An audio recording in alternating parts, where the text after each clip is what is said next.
Career സംബന്ധമായ മറ്റൊരു വീഡിയോയിലേക്ക് വീണ്ടും സ്വാഗതം. കഴിഞ്ഞ വീഡിയോയിൽ നമ്മൾ സ്പോർട്സ് രംഗത്തെ കരിയേഴ്സിനെ കുറിച്ചാണ് സംസാരിച്ചത്.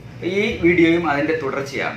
സ്പോർട്സിൽ നല്ല പ്രകടനം കാഴ്ചവെക്കുന്നവർക്ക് അല്ലെങ്കിൽ ദേശീയ അന്തർദേശീയ രംഗത്ത് തിളങ്ങിയ സ്പോർട്സ് താരങ്ങൾക്ക് കേരള ഗവൺമെന്റിന്റെ സ്പോർട്സ് കോട്ടയിൽ ജോലി കിട്ടും, കേന്ദ്ര സർക്കാരിന്റെ സ്പോർട്സ് കോട്ടയിൽ ജോലി കിട്ടും. ഇനി വേറൊരു സ്ഥാപനം സർവീസസ്, നമ്മൾ എപ്പോഴും കേൾക്കുന്നതാണ്. സ്പോർട്സ് പേജിൽ എവിടെ നോക്കിയാലും സർവീസസ് താരങ്ങൾ മിന്നുന്ന പ്രകടനം കാഴ്ചവെച്ചു, അല്ലെങ്കിൽ ഇന്ത്യൻ ഒളിമ്പിക്സിൽ പോകുമ്പോഴത്തേക്ക് സർവീസസ് എന്നുള്ള അംഗങ്ങൾ കൂടുതലായിട്ട് കാണും. അപ്പൊ ഈ സർവീസസ് എന്ന് പറയുന്നത് നമ്മുടെ വ്യോമ, നാവിക, കരസേന, ഈ മൂന്നിലും സ്പോർട്സിന് വേണ്ടിയിട്ടുള്ള ഒരു പ്രത്യേക വിങ്ങാണ് ഈ സർവീസസ് എന്ന് പറയുന്നത്. ഈ സർവീസ് സ്പോർട്സ് കൺട്രോൾ ബോർഡ് എന്നാണ് അതിന് പറയപ്പെടുന്നത്. ഇന്ത്യയിലെ സേനാ വിഭാഗങ്ങളിൽ സ്പോർട്സിന്റെ ഉന്നമനത്തിന് വേണ്ടിയിട്ടുള്ള ഒരു വിങ്ങാണ് സർവീസസ് എന്ന് പറയുന്നത്. ആർമി ഹെഡ്ക്വാർട്ടേഴ്സിന്റെ മിലിറ്ററി ട്രെയിനിങ് ഡയറക്ടറാണ് ഈ സ്ഥാപനത്തിന്റെ പ്രസിഡന്റ്.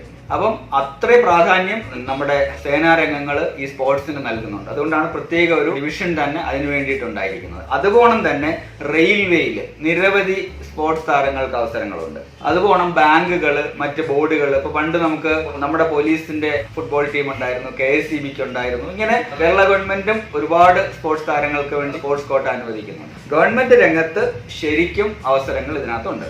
ഇനി രണ്ടാമത് ആർമി തന്നെ, ആർമി ബോയ്സ് സ്പോർട്സ് കമ്പനി എന്ന് പറഞ്ഞൊരു സെക്ടർ ഉണ്ട്. അതായത് 17 വയസ്സുള്ള സ്പോർട്സിൽ മിടുക്കരായ ആളുകളെ തിരഞ്ഞെടുത്ത് അവർക്ക് ഇഷ്ടപ്പെട്ട രീതിയിൽ പരിശീലനം കൊടുത്ത് ആ രംഗത്ത് മിടുക്കരാക്കുന്നതിനാണ്. അപ്പം ജോലി സാധ്യത ഉറപ്പിക്കുകയും ചെയ്യാം, 17 വയസ്സിൽ തന്നെ സ്വന്തം കാലിൽ നിൽക്കാനുള്ള ഒരു പ്രാപ്തി ഉണ്ടാക്കാനായിട്ട് സാധിക്കും. അതിനാണ് ആർമി ബോയ്സ് സ്പോർട്സ് സ്കൂൾ എന്ന് പറയുന്നത്. അങ്ങനെ 23 ബോയ്സ് സ്കൂൾ കമ്പനികൾ, ആർമി ബോയ്സ് സ്കൂൾ കമ്പനികൾ ഇന്ത്യയിലുണ്ട്. അപ്പം മിടുക്കരായ ആളുകൾക്ക് ഡയറക്റ്റ് ആയിട്ട് ആർമിയിലേക്ക് സ്പോർട്സ് വഴി തന്നെ പ്രവേശനം കിട്ടും. അപ്പൊ അത് ഏറ്റവും പ്രധാനപ്പെട്ട ഒരു കാര്യമാണ്.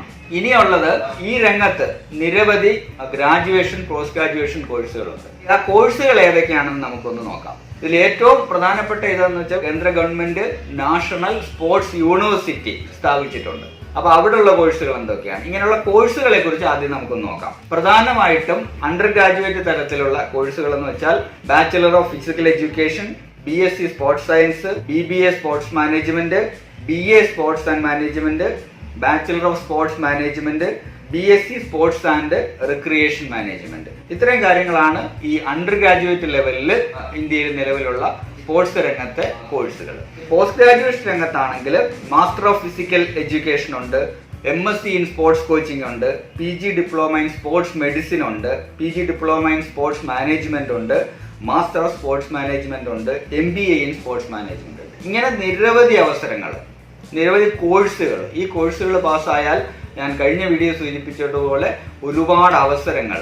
ഇതൊരു കരിയറായിട്ട് തന്നെയാണ് സ്പോർട്സിനെ ഇന്ന് കൂട്ടുന്നത്. പണ്ട് ഇതൊരു വിനോദോപാധിയായിരുന്നു, ഇന്ന് അതൊരു കരിയറായിട്ട് മാറിയിട്ടുണ്ട്. അതുകൊണ്ട് നിരവധി ഓപ്പർച്യൂണിറ്റീസ് ഉണ്ട്. അപ്പം സ്പോർട്സ് രംഗത്ത് താല്പര്യമുള്ളവർക്ക് ഉള്ള കോഴ്സുകളാണ് ഞാനിപ്പം പറഞ്ഞത്. ഇത് എവിടെ പഠിക്കാം എന്നുള്ളത് നമുക്ക് അടുത്ത വീഡിയോയിൽ ചർച്ച ചെയ്യാം. വീഡിയോ ഇഷ്ടപ്പെട്ടാൽ ദയവായി ലൈക്ക് ചെയ്യുക, സബ്സ്ക്രൈബ് ചെയ്യുക, കൂടാതെ ഷെയർ ചെയ്യുക. കരിയർ സംബന്ധമായ മറ്റൊരു വീഡിയോയുമായി അടുത്ത ആഴ്ച വീണ്ടും കാണാം. Good bye.